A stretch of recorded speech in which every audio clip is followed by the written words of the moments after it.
Obrigada, muito obrigada, Paula e Idis, pelo convite. É um prazer enorme estar aqui.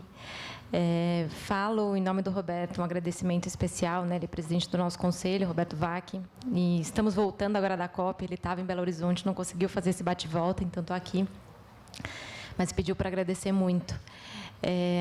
O Instituto Arapiaú, para quem não conhece, é o braço de filantropia familiar do Guilherme Leal. E a gente vem, nos últimos 10 anos, atuando muito em mobilização de redes. A gente começou lá atrás, incubando a RAPS, que é a Rede de Ação Política pela Sustentabilidade, depois a própria coalizão Brasil, Clima, Florestas e Agricultura, e agora a Concertação pela Amazônia. E eu queria falar um pouquinho da concertação e desse documento que a gente lançou na COP, e da importância que a gente tem visto da filantropia colaborativa e nesse formato em rede, que é algo que a gente acredita muito, né? Está no DNA do Arapiaú a nossa mobilização em rede. Então, vou me guiar aqui para não passar dos 7 minutos, mas a concertação é uma rede que foi formada há 1 ano e meio por um desejo muito grande de duas coisas principais, na verdade. A primeira é que a gente viu uma desfragmentação enorme nas iniciativas da Amazônia. A gente vinha investindo um capital filantrópico significativo na região, não vinha vendo alterações e grandes transformações de impacto em escala. Então, a gente falou, bom, a gente precisa se unir e fazer filantropia de uma forma diferente. E a segunda foi que a gente percebeu que a gente não faria nada sem o setor privado e que era muito importante trazer o setor privado como protagonista dessa agenda.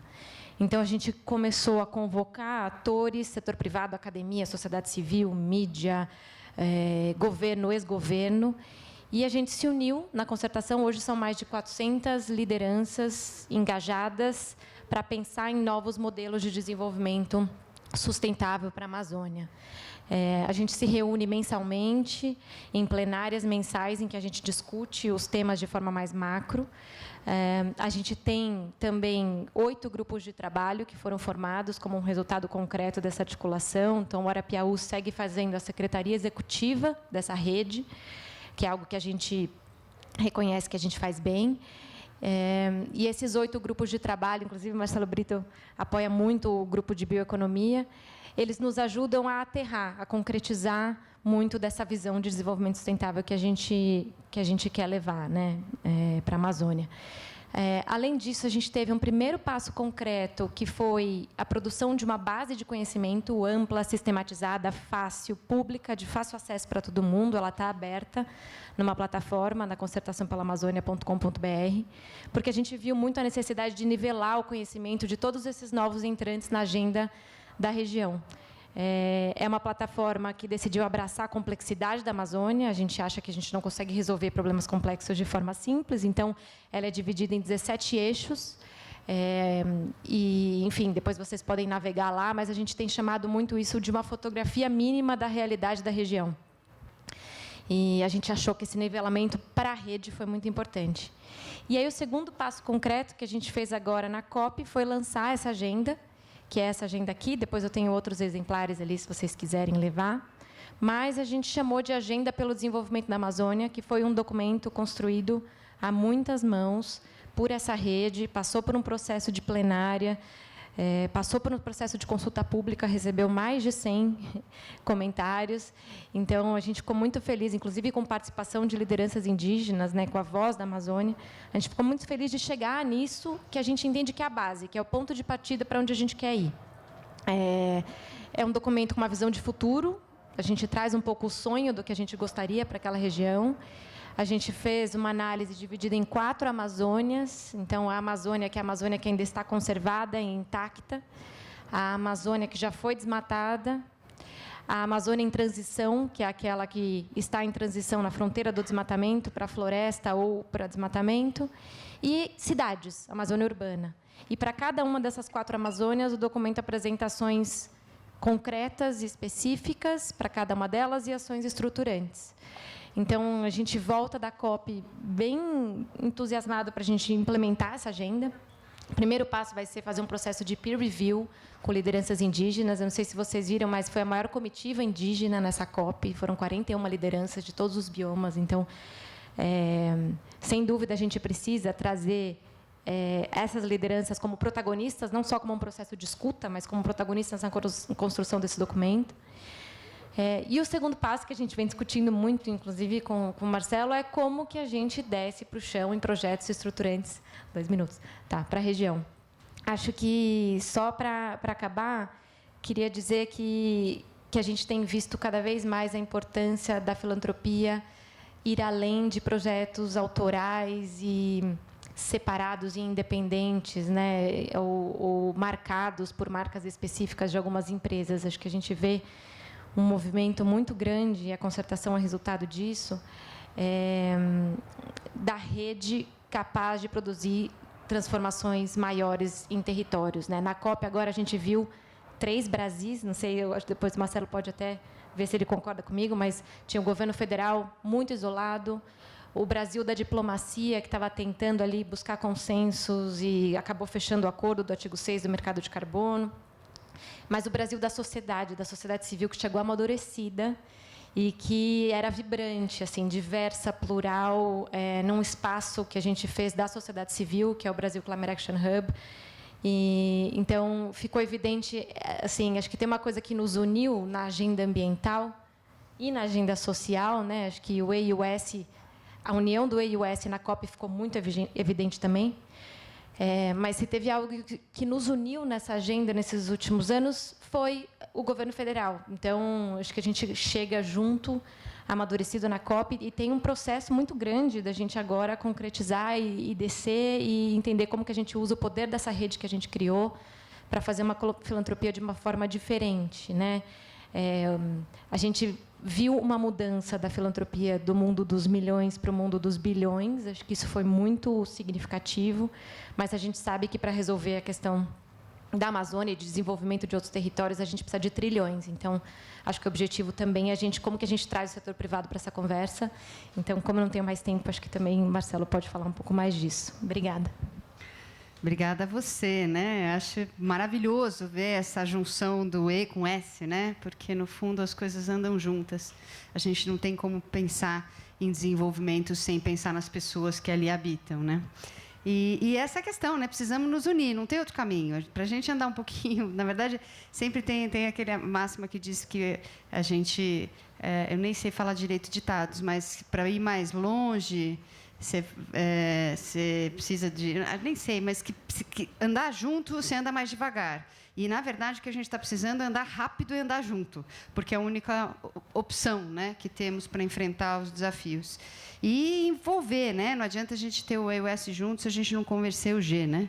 E envolver o G. Acho que esse é um grande desafio, mas que, pelo que vocês viram na COP, temos caminhos possíveis. E, com isso, eu queria passar, então, para o Marcelo. Muito honrada com a tua presença aqui, Marcelo.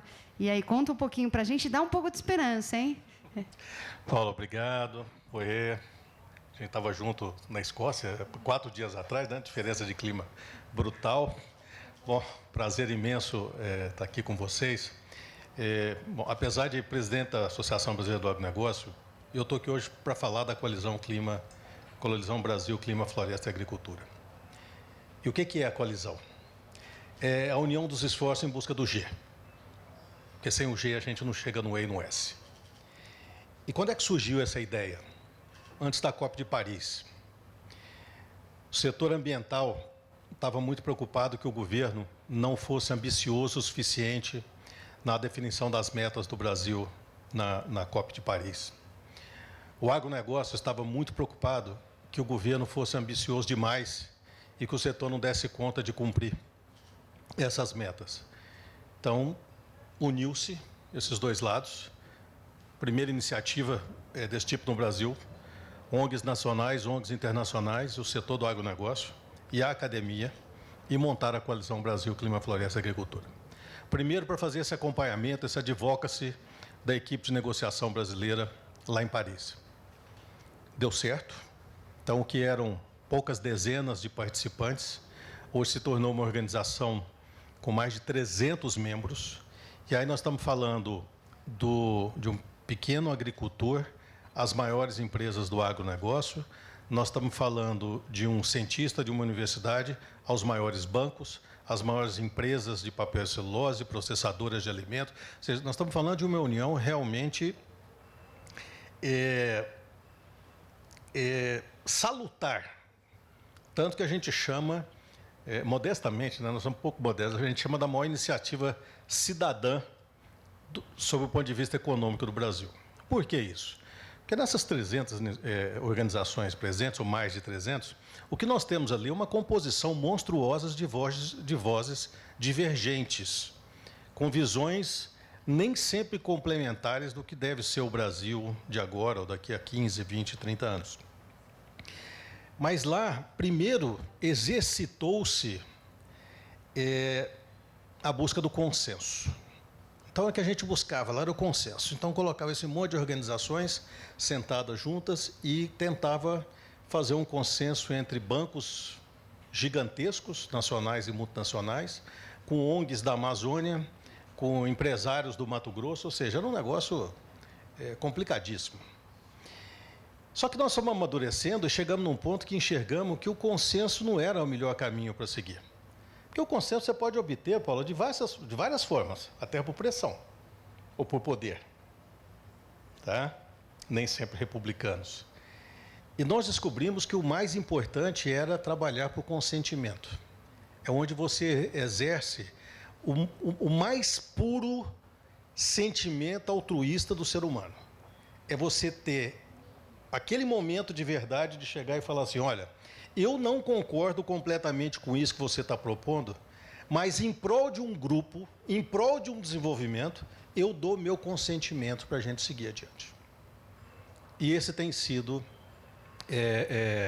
o exercício nesses últimos 2 anos. Isso surgiu porque, na busca de um consenso por uma política pública que estava em votação em Brasília, nós não atingimos o consenso, não demos o apoio necessário, esse PL não foi votado no Congresso, perdeu-se uma grande oportunidade, porque tinham 2 organizações que não concordavam, e hoje nós temos que engolir um projeto muito pior do que aquele que a gente tinha negociado exaustivamente lá atrás, na busca desse consenso. Então, o consentimento é colocado. Então, é nesse exercício. O que a coalizão faz? Nós fazemos advocacy transparente, clara e objetivo no setor de clima, floresta e agricultura, em acompanhamento de todas as pautas do Congresso Nacional. Ao contrário da concertação, que é uma união por visões, na coalizão nós temos posição, nós criamos posições, nós colocamos transparentemente essas posições, o que às vezes cria um problema, porque nem sempre está alinhado com o governo local, mas o que a gente está olhando lá é o Projeto de Brasil 2030, que vocês podem achar no nosso site, e o Projeto de Brasil 2050, que foi construído através de um grupo enorme de pessoas, com visões diferentes, tentando convergir sobre aquilo que minimamente a gente entendia como a governança necessária para a gente sair desse buraco que nós entramos.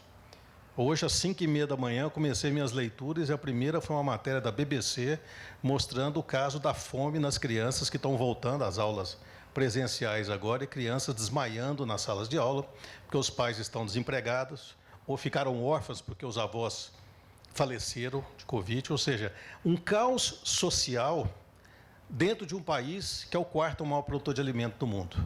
Então, não falta alimento, falta renda, falta equidade social e, principalmente, falta cidadania. Então, acho que Paulo, aproveitando aqui esse ensejo, eu já queria deixar como a maior discussão nossa para 2022. Qual que é o projeto cidadão de Brasil? Qual que é o projeto cidadão de transformação de um país para que a gente consiga viver de uma forma diferente sem aceitar absurdos como esse que está nessa matéria da BBC de hoje. Aliás, tem várias outras da mesma linha aí que a gente pode ler. É um Brasil novo que tem que ressurgir. E ele só vai ressurgir nessas coalizões de ideia. Se a gente não tiver esse monte de gente embarcado, a gente vai continuar perdendo. Obrigado.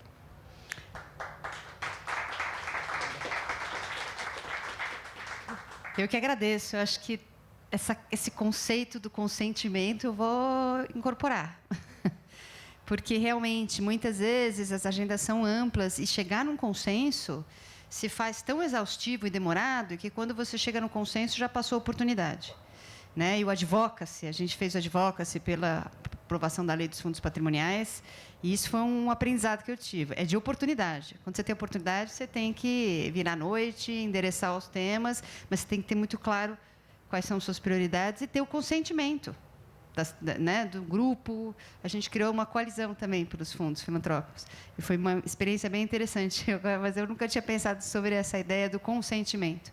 E talvez o consentimento seja o caminho para a gente diminuir essa polarização que a gente vive na sociedade. Porque, quando a gente olha até para esses grupos polares, eles têm muitas coisas em comum, muitas agendas comuns. Mas, né, a dificuldade do diálogo é grande, porque a gente não está, às vezes, olhando para o consentimento. Essas são coisas que a gente concorda, então vamos trabalhar nisso. E não necessariamente a gente tem que ter um consenso para tudo, né? Mas já vou trazer uma pergunta para os dois, na verdade, né? A gente está vendo o aumento de mecanismos financeiros com o capital filantrópico, com o capital do mainstream também, voltado para agendas, em particular aqui, como estamos nessa mesa de enfrentamento das questões climáticas, para essa agenda. Como é que vocês estão vendo? E também como é que a filantropia pode ajudar nesse sentido? Como é que a gente destrava mais capital para enfrentar essas questões? Porque passa também pelo capital, né? Acho que toda essa agenda de desenvolvimento com justiça social, inclusivo, pensando nas populações, muitas vezes até você tem que abrir mão um pouco de rentabilidade para que isso aconteça.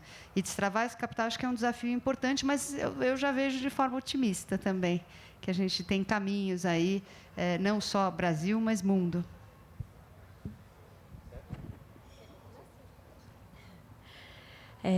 Acho que eu vejo duas formas, assim, né? A gente, nesse trabalho da concertação, a gente viu que a gente fazer esse lançamento internacional foi muito bom para essa agenda de cooperação internacional que a gente quer construir. A gente vê fundos internacionais um pouco perdidos com investimento, mas sem saber onde investir na Amazônia. Então, isso aqui, de alguma forma, é um guia, e eu acho que a filantropia pode ajudar muito nisso, né? A guiar o melhor direcionamento de recursos para a região, porque muitas vezes os recursos vão para lugares que também não vão gerar impacto algum. E acho que a gente aqui no Brasil, como filantropia brasileira, tem o dever de fazer isso dessa forma, né? A gente faz parte de um grupo que chama Funders Table, que é um grupo que investe mais de 100 bilhões de dólares anualmente em mitigação de mudanças climáticas, e a gente vê o nosso papel lá como Arapiaú muito nisso, não só na atração de investimento, mas também no melhor direcionamento de recursos. E o segundo exemplo que eu acho que é legal colocar é um grupo de trabalho que se formou na concertação, que é o grupo de trabalho do setor privado, que tem a liderança do CEBEDES. E a gente vem buscando, principalmente junto com Natura, Vale, Marfrig, Suzano, entender como que a gente faz um projeto grande de restauração em larga escala na Amazônia, unindo esforços, né, unindo o capital do setor privado, mais esforços da filantropia, nessa articulação de empresas que não necessariamente fariam coisas conjuntas. E aí é isso, quer dizer, a filantropia entra como esse articulador, esse terreno neutro, juntando os setores. A gente faz muito esse papel, né? Então, um exemplo da filantropia é a gente fazendo esse papel de articulação, moderação, de secretaria executiva mesmo, para manter essa iniciativa de pé. Então, acho que são essas duas coisas. Acho que esse papel de articulação é fundamental e também de guiar e direcionar melhor os recursos, né, para a região. Esse é um ponto muito interessante, tá? O senhor tem prevalência aqui. Paulo, esse é um ponto muito interessante. Eu tenho experiência de muitos anos na Amazônia.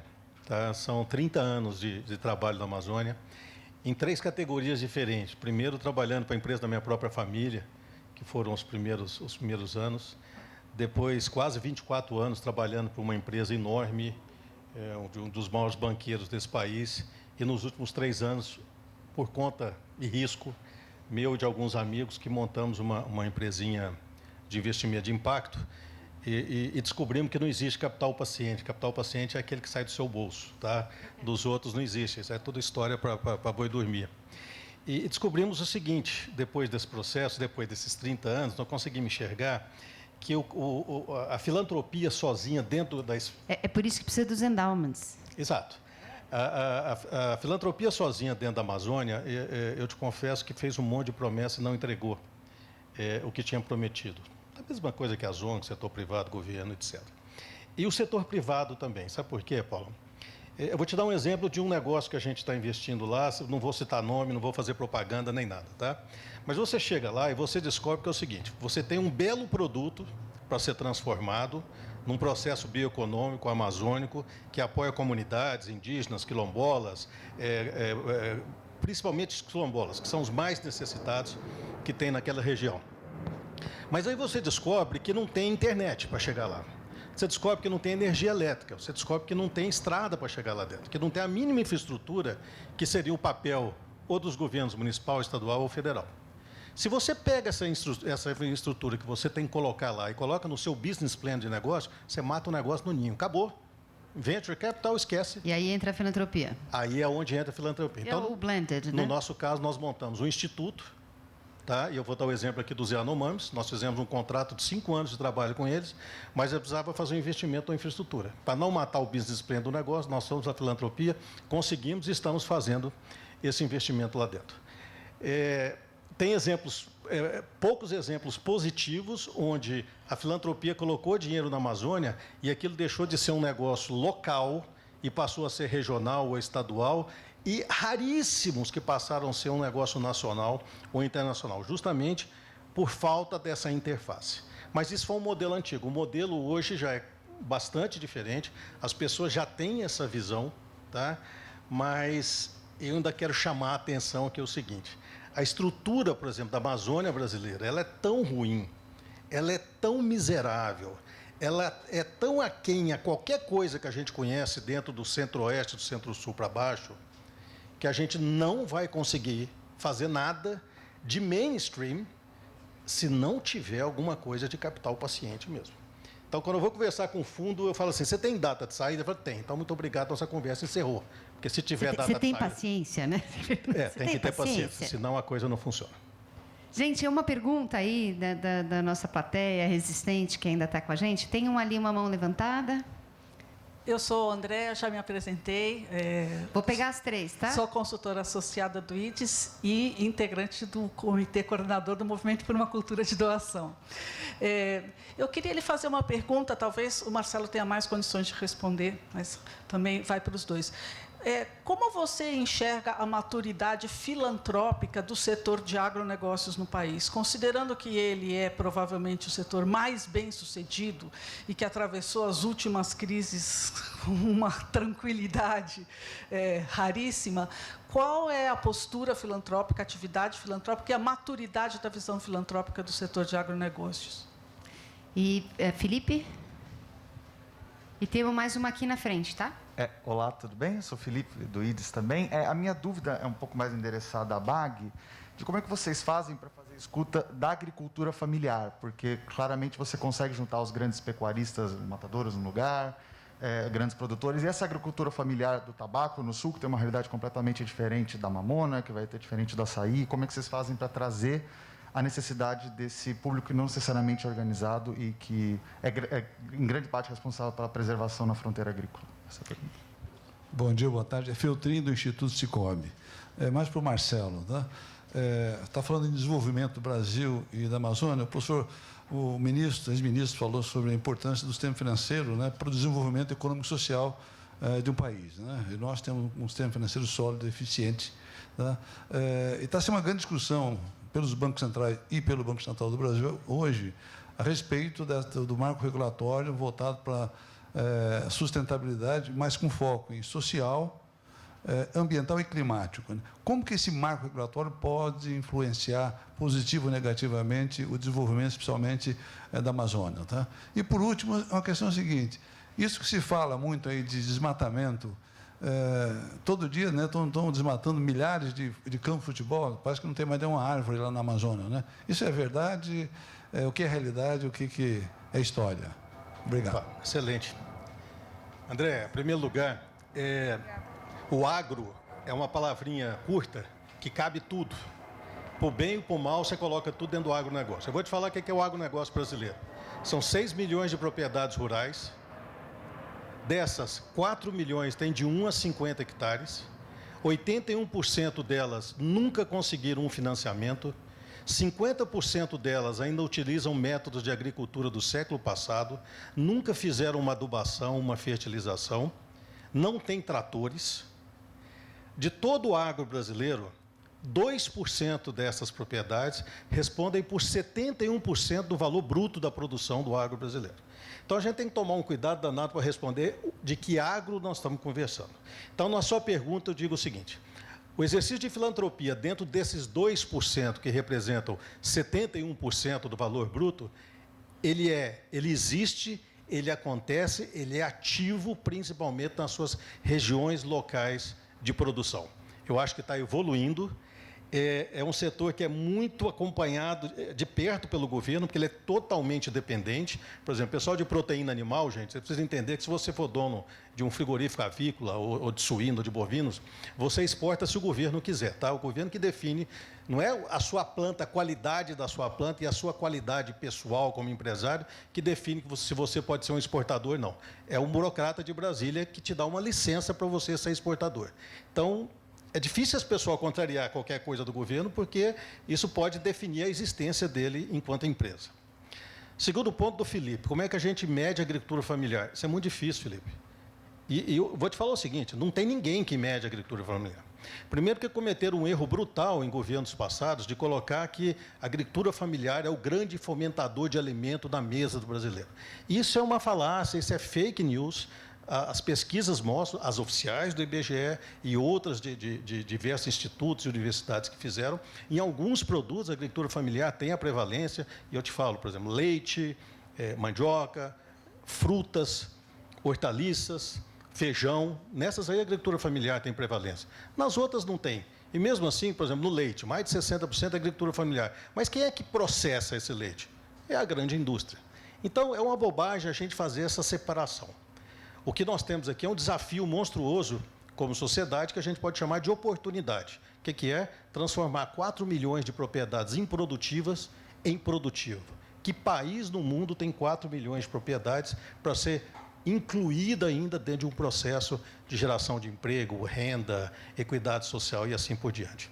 E, finalizando rapidamente a questão do financiamento. O que evoluiu nesses últimos anos é uma barbaridade. O fato do tamanho que a gente vê hoje, o tamanho que virou o Sicob, Sicredi e todas as cooperativas de crédito, é porque havia espaço vazio.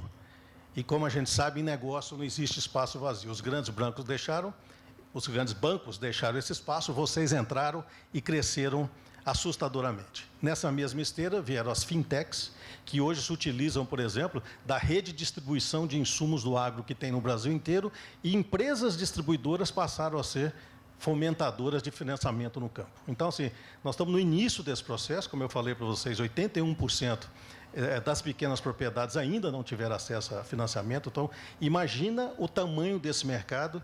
Para vocês terem uma ideia, o financiamento de uma safra brasileira por ano custa na faixa de 900 bilhões de reais. Esse é o valor de investimento que você precisa ter para ter a produção brasileira de volta. Plano Safra representa hoje 25% disso, o que significa que o resto é todo o setor privado. Quanto a desmatamento, você tem uma coisa que não se briga contra, é satélite.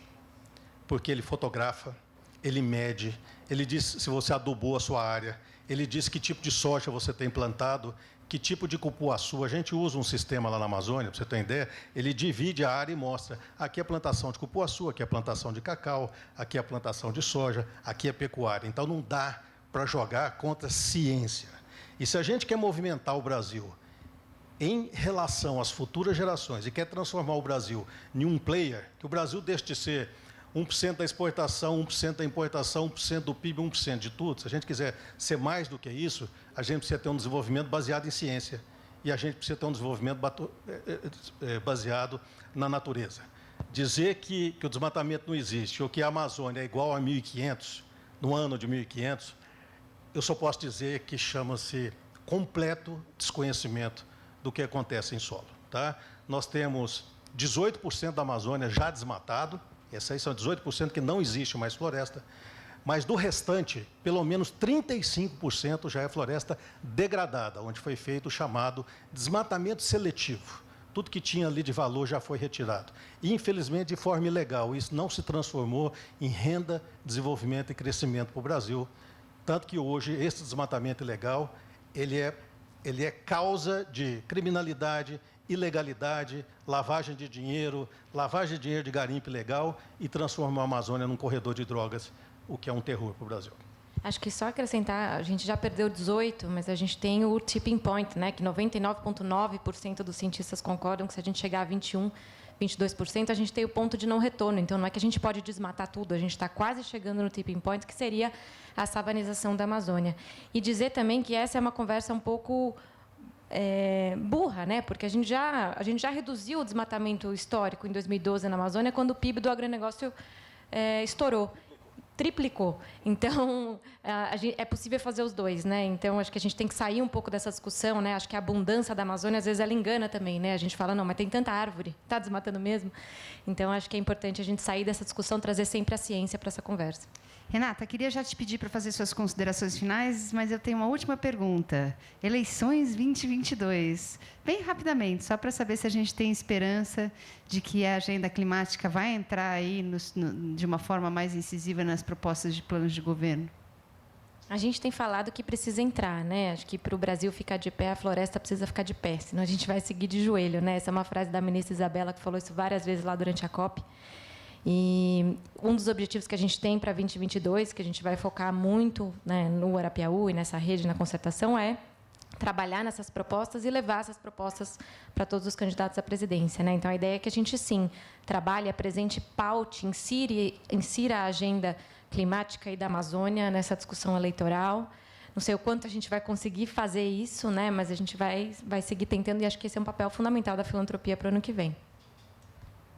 Marcelo, suas considerações finais e também aí sua visão sobre 2022. Eu vou deixar como resposta da COP, tá? Em 1999, eu visitei um governador falando que eu precisava do investimento em certa área da Amazônia, porque senão a gente não tinha condição de fazer nada. Ele falou, escuta, você quer que o mocinho chegue antes do bandido? Eu falei, como assim, governador? Ele falou, primeiro chega o setor privado fazendo os investimentos e depois chega o governo fazendo a regulação e a organização. Geralmente chega para esculhambar, mas vamos torcer que seja diferente, tá? O que nós assistimos na COP agora? Nós assistimos um exercício de governos que há 6 anos tentam chegar num consenso e não conseguem chegar num consenso. Os países ricos fazendo promessas que não cumprem, os países em desenvolvimento fazendo promessas que também não cumprem. Então, sob o ponto de vista governamental, ótimo, artigo 6 resolvido, fora isso, não avançamos. Mas o que nós assistimos do outro lado do setor privado? Uma coalizão monstruosa. Eu nunca vi tanto dinheiro colocado à mesa. Lamentavelmente, pelo menos nesses próximos 2 anos, esse dinheiro não vai descer aqui no Brasil, não vai chegar aqui no Brasil, porque falta credibilidade fiscal, credibilidade política e segurança jurídica. Isso eu ouvi de diversos investidores lá dentro. Então, o ano que vem, Paula, qual vai ser nosso papel nisso?